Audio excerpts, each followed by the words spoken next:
Hey guys, just wanted to get on here and give you guys an update. Excuse me.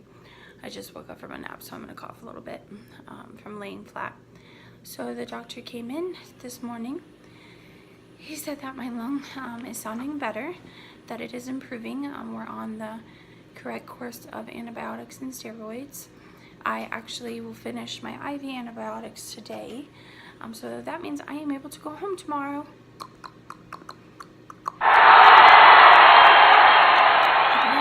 So very excited about that, because basically everything that we're doing here I can do at home. So there's no sense of me not being in my own home, in my own bed. He said that my lung will need weeks to recover. Just the fact that the pneumonia just takes time, especially when you only have one lung. And it just bruises the lung cavity and just needs time to heal and recover. So lots of rest, lots of sleep. That's the greatest thing. When you are sick and weak, your body just needs to sleep.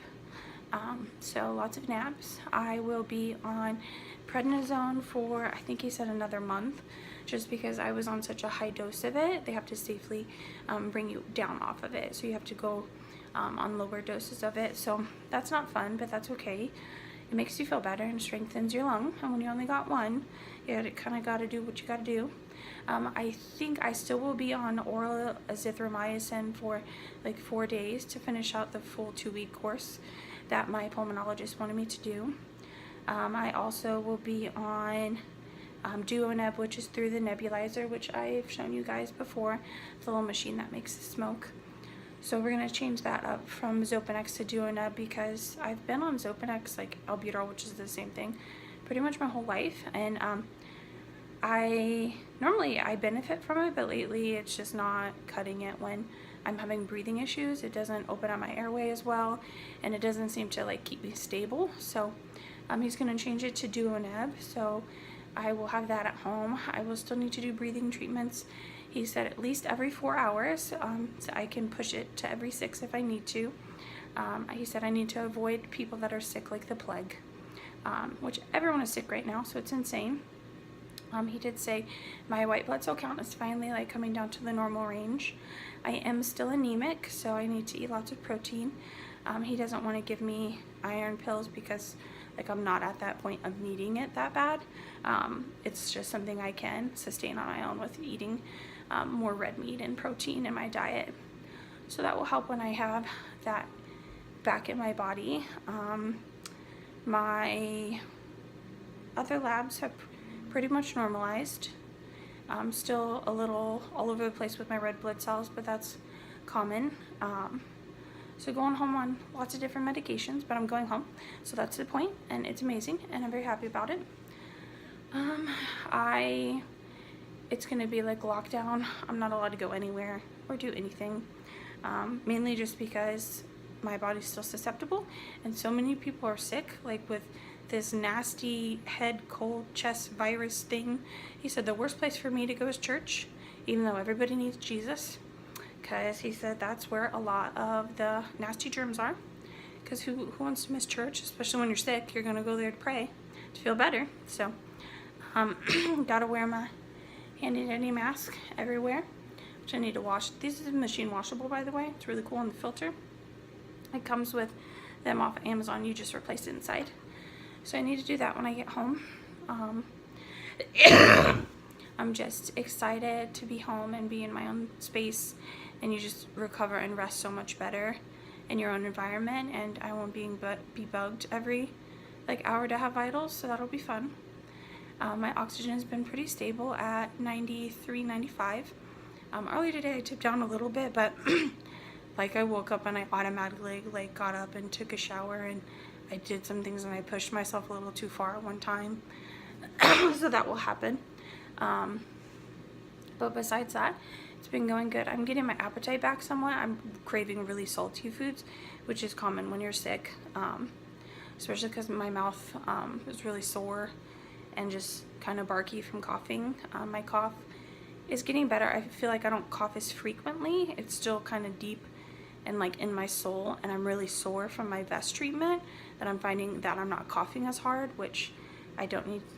I need to cough because you need to cough up the nastiness.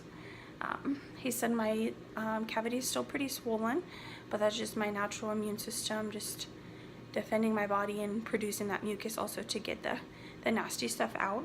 He said if I have any symptoms of getting sick, spiking a fever, feeling bad at all, shortness of breath, turning blue, I have to come straight back to the emergency room and probably end up back in the hospital. But that ain't gonna happen. Nope, not today, Satan. I am healthy, I am cured, I'm going home, I am strong, and I can do anything. So the hardest thing now is that I'm starting to feel better, and when I feel better, it's hard for me to like not do anything in general. Like, I don't think I've ever not done anything for like more than like 2 days, and then I get up and I lose my mind. So I know I need to rest and get lots of sleep. My husband threatened to take the sparks plug out of my vehicle because he doesn't want me going anywhere, not even to like the grocery store or to the pharmacy. He's gonna do all that because he's amazing. So little by little I will gain my strength back. I'm hoping I will see my pulmonologist like for my follow-up, and he's in clinic 1 week in December. I'm hoping I can squeeze in there and see him, but if not, then I probably won't see him till January, just because of holidays and because he did take like 3 weeks out. So that's unfortunate, but ultimately I have to do what's best for my health and just heal and rest and take the time, or I'll just end up right back where I am, and nobody wants that. My nurse last night was the same nurse I had the other night, and she's amazing, a newer nurse. She's nice, really on top of everything, answered all my questions, kept me informed. I did get another dose of Lasix because I have so much fluid retaining on my chest cavity still. He wanted to give me another dose and see if that helped, and it does. Besides the fact that it makes you just pee like every 20 minutes, no exaggeration. So I wonder how much I weigh now, because I had like put on a bunch of water weight and it was terrifying. I was like, there's no way that number is accurate. So probably check on that. My nurse today, so first and foremost, I have full respect for nurses. I don't know how you guys do what you do. I work with an amazing team of nurses. I have had amazing nurses throughout my childhood, throughout my adulthood with having surgeries. I've had nurses I like, and I have nurses I don't like, and there are reasons for that. I don't mind if a nurse doesn't agree with me, but my opinion matters, and I'm the patient, and you are an advocate for me, and you should listen. You may not agree with what I'm saying or think my choice of plan or my idea is the best, but at least listen, and that's how my grandmother raised me. And I need to always keep in mind, I'm not my nurse's only patient. My nurse has emergencies. My nurse cannot be here at the quick drop of a dime, unless, you know, it was obviously an emergency and I needed her right away, or him. But today I wanted to just speak on like being aware of nursing responsibilities, and the biggest thing is hand hygiene and just cleanliness. So nursing 101, always wear gloves. I mean, medical field 101. I work in the medical field myself, and we are trained to always wear gloves. Whether it's injections, whatever you're doing, you always wear gloves to protect yourself and your patient. And as you can see, I have a midline. This is a little graphic. Sorry guys, if you don't like blood, turn away. So basically, it's like similar to an IV, but more major, but not a PICC line. So if you just Google midline, you can see. And it's basically, this is placed like in a sterile setting. So the people who come and put it have a machine, they drape you, they wear gloves, they wear masks. It's all sterile, basically like surgical sterile equipment. They cut into your skin with a scalpel, and they basically catheterize, is that the right word? Slide. They put in this large tube, basically, catheter that is basically bigger than an IV, but it's in an artery. So it's not just like in a vein in your hand like a simple IV like when you go to the ER. It's bigger, but it's not as invasive as a PICC line. A PICC line is much larger and goes like up and around the heart, and that's more critical use, you know, which I've had those. I had that last time I was in the hospital a few weeks ago. So midlines and IVs in general, like when you touch a patient, you should have gloves on, first and foremost. So I cannot tell you, and this irks me, how many times in this stay a nurse has touched my midline without gloves, without even sanitizing hands. Like, at least give me some Purell up in here. So basically this is my midline, and the access point is covered, so that this is all sterile. And then here's the tubing, here's the kink, so that kinks it. And then here is my block, and this is a cap. So these caps come off, and that's where they administer medication, and it has a cap to keep it sterile. So basically nurses aren't wearing gloves or cleaning their hands, taking my cap off, touching my access point without gloves, like with their fingers, and then giving me direct medication from a syringe into my access point with no cleanliness at all. Yeah. And these are like nurses that have been nurses for as long as I've been alive, which, like, I get things change, things over the years, like, I get it. But if I tell you to, sorry, there's like weird people outside my door staring out the window. If I tell you to please wear gloves when touching me, wear gloves. Because 1, I already have an infection that I'm getting over. 2, I just had an infection. 3, my body's already fighting things. Like, I don't need your grubby hands, which I don't know what patient you just touched. I don't know what you have, like, no offense, but wear gloves. Nursing 101, wear some gloves. So, like, I have literally written down every single time. It has happened 9 times, 9 different nurses, ranging from like new nurses to older nurses to in between. And they just like nonchalantly, oh yeah, okay. What the heck? Wear gloves. Seriously. So like, I don't know if it's like, and it's not even just like a certain shift. And I mean, some of the nurses that I've had like normally don't work on this floor, they work on different floors. Like, it's just in general, like, it's happened so many times. So when I go to leave, normally like a charge nurse comes and says like, is there anything that we could have done better? Yeah, wear gloves. I'm gonna bring that up because obviously there's either a lack of training, a lack of reminding, a lack of something. Like, it's so commonly happening that they think nothing of it. And that's not okay. That's how you spread infection. That's how you can make me sick. That's how I can make you sick. You know, you don't know. And you don't know what a patient has. I don't know what a nurse has. And if I tell you to wear gloves, wear gloves. And one nurse, like, I had to tell her 4 different times, when you touch my midline, wear gloves. Like, you're giving me direct medication into an artery. I don't want your germs. So yeah, that infuriates me just a little bit because you're risking my health when I've told you not to several times. And I like to think, I can be a pain in the butt sometimes when I'm not the happiest. I'm a very patient and understanding patient. My grandmother has taught me to do that. And I will advocate for myself. So if I state something and I ask you to do something, if you're unable to do it, you state why. But if you tell me you will do something, then you do it. So wear gloves. So, like I said, if you're sick frequently or have people in your family that are sick frequently, that you're caretakers, just be aware of what the nurses need to do and how it should be done.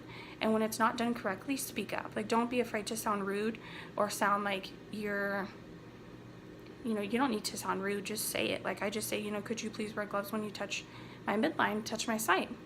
And then, not only that, they forgot to cap it for like 3 hours. So that was fun. And so basically just be aware and know what you need and know what your health needs, because that's risking your health or the health of your family member. I would do the same for my husband. I would do the same for anyone that I know, and just say, this is how it needs to be. And the fact, if it hasn't had happened so many times is the fact it's happened so many times, I feel obligated to bring it up to the charge nurse, just because it's been several people. So I don't know if there's just like a miscommunication there, or they're not being reminded of this. I feel like at our work we're reminded of several things, and especially if like something occurs and someone's slipping up on something, or all of us are making the same small little error, it's going to be brought up to remind us. Not in like a punishment way, but like, hey guys, let's do this to better protect us, protect our patients.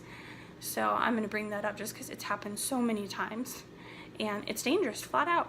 Thank gosh, like, I haven't acquired an infection or something, and these nurses haven't passed on anything, but they don't know what they're susceptible to right now. They don't know what the last patient has or couldn't have.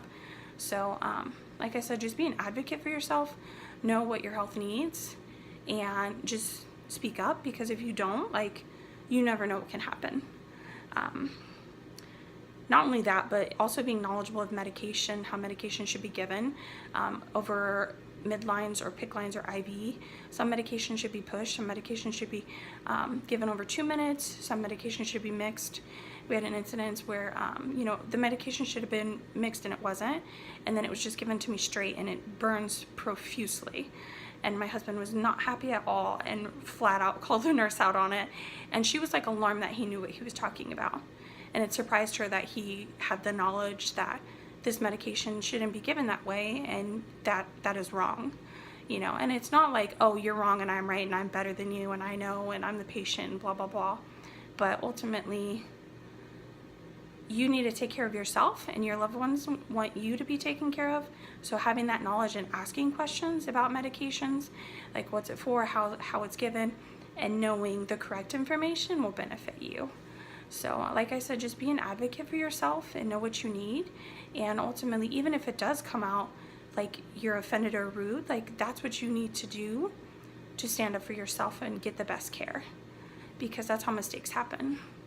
So that happened today. But that's okay. We'll get past it. God will take care of it. And, you know, like I said, just state what you want and it'll happen. And every nurse that I said, you know, could you please do that? They've worn the gloves after that. So, but I can't wrap my head around that because I work in the medical field. And I don't know if it's because like I'm slightly a germaphobe because I've always protected myself from being sick, that I'm like, I wear gloves, I Clorox, I ask everyone at work, I Lysol everything. That's who, you know, Abby's been around. Shh. So I don't know if that's why it just gets to me more, because I'm aware of protecting myself and my clients. Like if I'm fully aware I'm sick and I have a patient that is immune compromised, I'm going to put on a mask. I'm going to say, hey, you might want to use some hand sanitizer. I have a little cold or a little sniffles going on, out of respect. So just that. But I'm very happy I get to go home. Hopefully the plan does not change. I do have to do some more labs and stuff. They're going to look at my potassium and cardiac levels and all that, and just make sure I'm good to go. So I hope everyone's having a great day, and I will talk to you later.